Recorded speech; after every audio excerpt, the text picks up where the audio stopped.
Hey everybody! This is just another one of the gaming hobbies that I'm super into. Definitely this one probably takes precedent, is Magic the Gathering. So I figured I would just start some EDH decks that I really enjoy playing, and sometimes I can't find enough stuff about them. So this one's about Anikthea, Hand of Erebos. She costs 2 an Abzan. She's a 4/4 with Menace, gives all other enchantment creatures you control Menace. And the big plan with her is you just want to have big, nasty enchantments go to the bin, and then you just recur them through her ability that makes them come back as 3/3 zombie creatures. So that's Anikthea. Here's a really good combination, Grim Guardian, enchantment creature. What he really is in here for is the drain effect of just every time you're having these enchantments ETB, then, he's just here to help with that. Concordant Crossroads here, just to give, sometimes you make a bunch of enchantment zombies, or there's other token creators in the deck and you need to give them haste, and for 1 green, it's really just like you keep it in your hand until you can end the game. Blind Obedience, pretty classic card here. It's really here, the Extort is always nice, but it's really here just to kind of slow roll your opponents a little bit, just because as an enchantment deck, you operate at a little bit of a slower pace than what everyone else is operating at. Virtue of Persistence is a new one that I've decided to try out for a little bit. I've had it sitting in a binder. I like the ability that early game you can neg 3 somebody, and then you gain a little bit of life, incremental life gain and all. Or if you're in a match where a lot of other people are having pretty good creatures hit the bin, you can use one of the graveyard tutors to go get this, put it in there, and have this out early as soon as Anikthea comes out. Court of Ardenvale. This one's really nice just as a recursive enchantment and introducing the Monarch to the game. Monarch is always a super fun mechanic in my mind, so extra card draw, gets them to hit each other, also helps slow roll a little bit. Polluted Bonds, this is one I'm also it's kind of in the maybe board, there's a lot of landfall decks, and this is a great way to punish them, and just that incremental life gain coming back into account there. Weaver of Harmony is an interesting one. It's really in here just because you can copy Anikthea's trigger with his ability to go fetch 2 out of the bin, or, those odd scenarios where you might have a triggered ability on one of your enchantments to double up on. This is going to get us into the mill section, which is super, super important into getting things into the graveyard. I'm still kind of playing around with this section, seeing if, there's areas where I might want to add more. So Nyx Weaver, enchantment creature, that's always nice, and on your upkeep you mill 2, and then you can exile him from the grave to return target card. So it's recursion and mill, which is really nice. Cemetery Tampering. This has Hideaway 5, so when it comes into play, you look at the top 5, put something under it. And this is just recursive. It just keeps happening mill, and you just kind of get into there, and the art's really nice for it too. Entomb. This is something that's really, really awesome. I love to attack with Anikthea, and then in response to her attack trigger, you entomb at instant speed and go get something big and nasty and put it in the bin, and then Anikthea brings it back. You can go grab some crazy ramp like Mirari's Wake, or some more sort of battle sort of related one. Unmarked Grave, it's similar to Entomb, but you just have to do it before the combat phase here, and you just go look for a non-legendary, put it into the graveyard for 2. Life from the Loam. This is just great mill, because throughout some of the other mill mechanics you might get lands in the graveyard, so it's really good to just be able to dredge and just keep those enchantments hitting the graveyard. And then now we're going into more of a tokeny area. So Song of the World Soul, this is one of the big baddies you might want to grab early, this card gets out of control really, really fast. If no one is able to stop it, you just populate and grab more things. Yena, she's a new one, or Yena, I'm not really super sure. Really, really nice. She kind of falls in the same category almost as our copy enchantment ability. You pay 2 and you can take a target enchantment and turn it into a token, or get a token copy of it.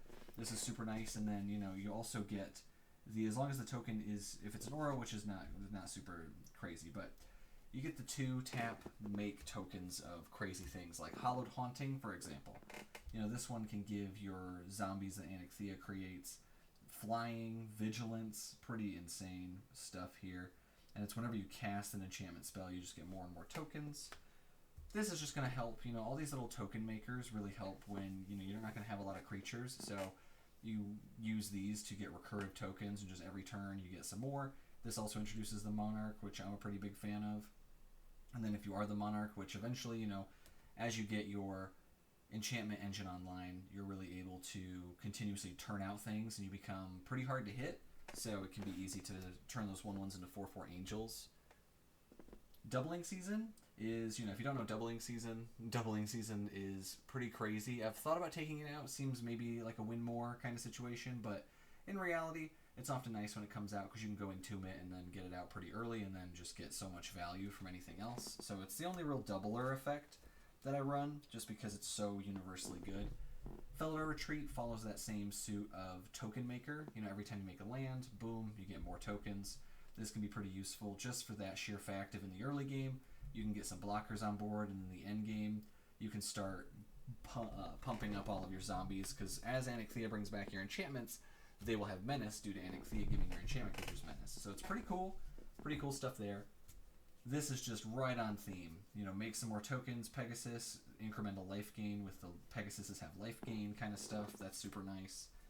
Sigil the Empty Throne. This is something that's really nice because, as you cast an enchantment, you just get 4/4 angels. This is one of the situations where when you have one of your mana doublers, you might want to drop that Concordant Crossroads after you've made a bunch of angels and then just swing out and kill somebody. 3 Blind Mice. This one's a pretty interesting one just because of its second and third chapter ability where you create a copy of a target token. So you can, if you have some crazy token that's been made by Anikthea, this can 2 times make it. Or if you bring back 3 Blind Mice, you can then start copying 3 Blind Mice triggers and then add, that just gets exponentially bigger because as there's more of it, you just keep targeting the token copies and then it just keeps going down these verses.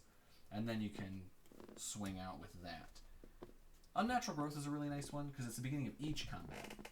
It makes you more deadly, and then it makes your creatures able to block a lot better because they are pretty weak zombies just to start. I mean, they're not crazy or anything, but a 3/3 turning into a 6/6 with Menace, boom. That's pretty nuts. And this is another great target to just go right bin immediately. Familiar Ground, this one is awesome. You get Anikthea out, and each creature you control cannot be blocked by more than one creature, so with Menace, it's just they're unblockable now. This one is super, super nice. True Conviction. This is definitely one of those win condition cards that you go Entomb when you already have a board, or if you really just if you're low on life or whatever. It's very situational and I guess flexible in that way too, where whatever you might need, it's a pretty massive threat. It will make you a target, at least, or it will be a target, so just be careful when you are playing True Conviction. This is kind of along the same lines. Boon of the Spirit Realm. Sometimes it can sneak under the radar, but I think that's just because maybe it's a little underplayed. But anyone who knows what this card can do, it definitely gets out of control very, very fast, especially if you start populating it, because this is not a cast trigger. This is whenever another enchantment ETBs. You get to add extra +1/+1 counters to it and then buff the board even further. Ethereal Absolution. This one's a really fun one. It's a more recent include for me.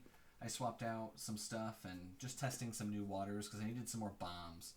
And this one seems like a really good bomb to go fetch and then duplicate, and then you're just destroying the enemy boards. You get all these buffs, and then it also gives you targeted graveyard hate, which is super nice, and it makes tokens, which is just awesome. Aura Shards, baby. This will definitely make you target number 1. I don't know why people hate Aura Shards. People don't really enjoy removal too much, but I love to run a ton of removal. So Aura Shards is where it goes. You got to be able to blow up their artifacts, their enchantments, because there's lots of creature hate in enchantment form, but not a ton of removal in these ways. So that's why we run this. Cacophony Unleashed. Enchantment that destroys non-enchantments. This is super nice, and after it's already done its big boy thing, it comes back, and then now it's a 6/6 Nightmare God with Menace and Death Touch. So it's pretty cool. If you need it, if you need to wipe, and then if you can't cast another enchantment, you can reanimate this because you don't get the destroy trigger because that's only on cast, but then it just becomes a 3/3 that gets animated. It's pretty cool. No Mercy. This is along those protection lines where you're really needing to slow roll your game plan because your opponents are probably going to be having a faster board state until that turn 3, 4, 5 time. That's when you're going to really be able to start getting your engine online when they might have started at turn 2, 3. You really start getting your engine by 4 or maybe even 6 by a normal game.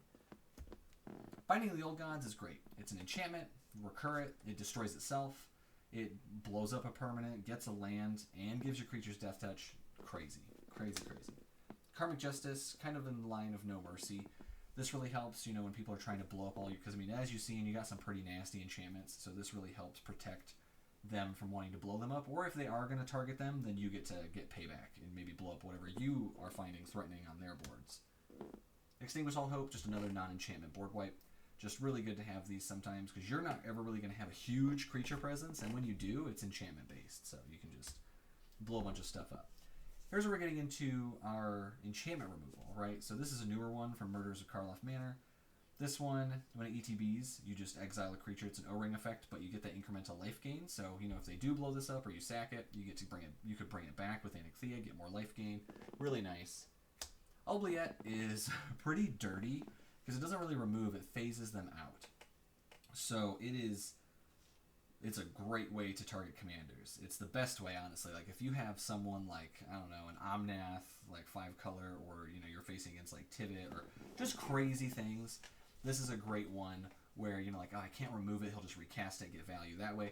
Oubliette's a great way to go Entomb, or go get this in your bin, and then just bring it back and phase them out, so they don't get rezoned, and then you don't have to deal with them until they can deal with an enchantment, which everyone knows, notoriously harder to deal with. Grave Pact, this is definitely in that suite of just removal. Love this anime art for it. Trying to get as many of the anime arts for this deck as I can, just because they all kind of go around this whole deck idea. So, but this is just whenever your guy dies, kill somebody else's guy. They have to sack it so it gets around indestructible. Any of those protections they might be running. Doomwake Giant, another great synergistic piece here. Love this this version of it. It's really, really nice. Super cheap too. But, you know, you just get neg 1, and anytime you get an enchantment to ETB again and just start wiping token players out. Grasp of Fate, another enchantment, but this one can target one of everything on the board, so you get like his, theirs, hers, everybody's. You just take one thing from everybody, the most problematic piece, until they blow this up, and then when they blow it up, you get Anikthea, bring her back, bring this back. Anguish Unmaking, you gotta have instant speed removal, and non-land permanent, sometimes you just gotta blow something up. That's what Anguish Unmaking is there for. Cast Out, another enchantment, but with flash and cycling. I love this, because if you really need it, you can flash it out, get something out of the way. Or, turn 4 or turn 5, you're attacking with Anikthea, don't have any good targets in your bin, you can just cycle this. Boom. You get to draw cards, put that in the bin, now you have removal as soon as you attack with Anikthea or ETB with Anikthea. Super nice. Ghostly Prison. Just really following that suit of enchantment protection where we are just going to be slower and we know that, so we need to set that up and prepare. So this will just hopefully decentivize us from being a target. Sterling Grove, this gets so nasty. You know, you Sterling Grove, turn 2, all your stuff gets protection. This is a tutor on a stick. Everyone knows Sterling Grove. But the fun thing about Sterling Grove is when you get like copies of it, or, you know, they blow it up and then they're like, oh, it's gone, and then you just bring it right back with Anikthea. Same thing with Greater Oromancy. They blow something up, you so much protection, just because it's like, I mean, every enchantment in your deck is going to have a second life to it with Anikthea, and enchantments are notoriously gross. Sphere of Safety follows in suit with being gross. Love this art for it. Super, super nice. And then, yeah, I mean, even just turn 2, turn 3, like, you're already playing a bunch of enchantments, and then, you know, if you can't get Anikthea out, this is a great replacement for her turn. So you can just hopefully have... I mean, if you had 2 things out and you play Sphere of Safety, it's 3. It's already 1 above Ghostly Prison. This one's super nice. Just sack 1 and then just get protection from a color. You know, just have this out. Great turn 1 play. Helps protect you from Anikthea being removed or from something else being removed, because eventually, you know, it's creature or enchantment you control gains protection. So, oh, they're going to blow up your Sterling Grove? No. Omen of the Hunt. This is just enchantment-based ramp. You know, we want land ramp. We don't really want artifact ramp. We want land, and if we can find it on an enchantment that can go to the graveyard, that's what we want. That's our bread and butter here. So this has flash, lets you go get a basic, put it into play tapped, and then you can sack itself, which is awesome. You know, you can turn 3 this, get a land, turn 4, scry, turn 5, you'll have extra mana and Anikthea. And you can go ramp even more. Super, super fun. Mirari's Wake, mana doubler and buffer. I mean, what more could you want in a card? This is great. Land tax, always good turn 1, just because you go get basics on your turn 2, and then you can just start pitching if you drew into those high value enchantments and just get them into the graveyard. Really, really nice there. Smothering Tithe, I mean, everybody knows Smothering Tithe. Get treasures, get hated on, but it's crazy. Nyx Bloom Ancient. this guy with the halo foil. Oh, so pretty, so pretty. But yeah, I mean, you tap a permanent for mana, get 3 times that mana. If you cast Anikthea turn 5, turn 6, or if you had ramp on turn 5, so you have 1 extra mana, you can go Entomb and get a Nyxbloom Ancient. It's so bad. It is so bad for your opponents if they cannot remove this. Soul Ring, gotta have the obligatory Soul Ring. You know, I thought about taking it out for maybe some more enchantment-based stuff, but the trick is with Anikthea, they can't be auras. And all the 1 mana or like the aura ramps that go on your lands, some people run them just because they do have synergies when it comes to our draw package that we'll see. But, it's just Soul Ring, man. I mean, it helps. Bird's Paradise, just mana fixing. And I had some extra birds, and birds seemed to fit. 1 mana, boom, go. Font of Fertility. This is in the same line as Omen of the Hunt, where we're just 1 mana, and then you can sack it and go get a basic, put it into play, and then you can just get it right back with Anikthea, and then boom, just keep ramping. Elemental Bond. This one is so important just because your zombies that Anikthea brings back are power 3, so it's just draw, draw, draw, draw. Liliana's Contract. I love this card. I run it in a few decks. It's super funny. No one ever expects it. But, I mean, just the ability to draw 4, lose 4. The demon part won't really matter in this game, but it's pretty cool. There's some decks that are built around it. But it's super fun, because then, you know, you just lose 4 life and draw 4 cards. I'll do that every day of the week. And then just the ability that it's an enchantment. I know it's 5 cost, draw 4. It's not evenly costed, but the ability to recur it, then it's pay 8, draw 8. And I'll take that any day. Greater Good. This lets us get our creatures into the bin and draw more if we need more gas. And it itself is an enchantment. So it could go to the bin, you could sack creatures while it's an enchantment, or when it comes back as an enchantment creature, you could even sack itself, and just, it's super, super nice, super, super good. This is a new one I'm also trying out. You know, I like, it's a lower end of the curve, but at the high end of the curve, when you have a lot of mana, it can just be a setup to draw more cards. Very, very flexible. And then when you have no hope counters on it, it's also life gain. So you could, like, turn 3 it and just have 1 counter on it, draw, and then boom, gain 4 life. Super, super cool. Spirited Companion, just a little doggo who gets to draw cards and can be recurred and sacked and just everything you need. He's great. Draw package. Enchantress's Presence. Classic 3 cost. Whenever you cast an enchantment, draw. Sanctum Weaver. Should have been in the ramp section, but, you know, she's an enchantment creature. She's great. Add X per the amount of enchantments you have. It's an enchantment. It's already just a 2-drop 1 ramper, but you're going to have a lot. So she can just go crazy. Elvish Archivist, really, really fun. You're not gonna do anything with the artifact stuff, but you're really here for just the every turn when you cast an artifact, because this one's not even cast. This is ETB. So Anikthea comes out, will trigger. Her tokens can trigger Elvish Archivist. That's why ETB is so important. That's why we try and run as many of the ETB ones, like Citizen Champion. Same kind of stuff here. You're really just, you know, this one's really great because it also gets bigger as you're drawing cards from her. And then Eidolon Blossom, same thing. It costs 4 for a 2/2, but it draws when it ETBs, and it's an ETB draw effect for enchantments. Sithis is an ETB, but she's just too good to say no. I mean, she's bae, right? She casts enchantment, you gain life, draw a card, 2 mana. She's insane. She's just is absolutely crazy. She's also an enchantment creature. Nuts. Then we get to our lands. These are we're running these 2 shocks. I should probably be running the other shock, but just... it's not where it is right now.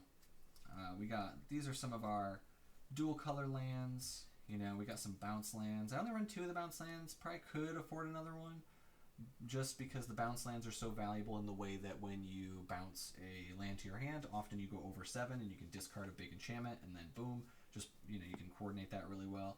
Lots of other decks kind of take advantage of that. And then here's just that kind of package, and then we get into our basics here. So we're running 1, 2, 3, 4 swamps. Our black pips are definitely not as high as our green and white pips that we run. So then we run 1, 2, 3, 4, 5, 6, 7, 8. So we're running 8 plains, and then we're going to go 1, 2, 3, 4, 5, 6, 7 forests. I run it this way just because, like, I think we run into a lot more single white pips, and we also have pretty much most of our lands are going to be having green in them that are multicolored.